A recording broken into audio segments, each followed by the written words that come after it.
Okay, so the history of the facility where Daniel Pearl currently is located is that this whole facility was at one time Birmingham Army Hospital, and it was built in the 1940s, and it received patients from World War II. So this was a veterans hospital, and many injured veterans were returned to the United States from Europe after receiving various different kinds of injuries. So our school, the district offices next door, Birmingham, Mulholland, High Tech High, Magnolia Science Academy, Valley Alternative, was all part of the Birmingham Army Hospital.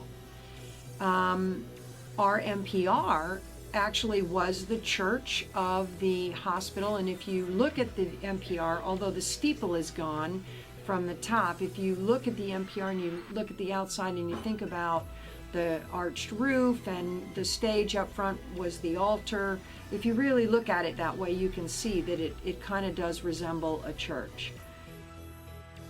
Okay, so we're talking about perhaps having ghosts on campus, spirits. I have experience. Sometimes I'm teaching, giving my back to the window, and he used to share with me how we had two ghosts that live on our campus due to having this been a hospital during World War II, I believe.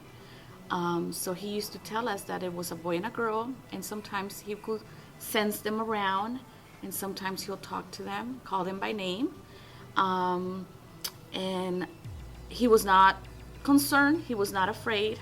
He used to share how sometimes he'll be cleaning at night and he will hear noises or somebody, whispering or somebody's presence. So yes, that's the closest I come here working on this campus for the last 5 years. I've only sensed a shadow kind of in the background.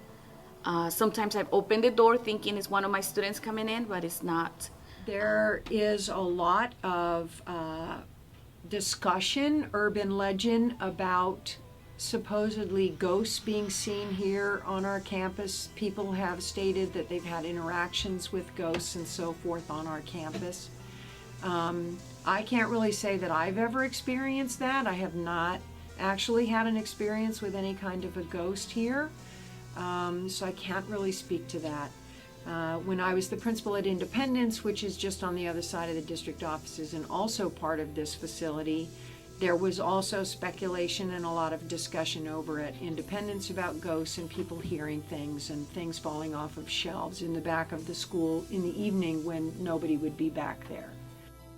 Last year, in 2014, in the spring, I was here one morning very, very early, around 6:30 in the morning. I believe it was just me and Mr. Ford here on campus, and I had started working in my office, and I needed to go up to the front office for something, so I came out of my door, turned left, and when I looked down the hallway, there was what appeared to be an image, and it was an image of a man,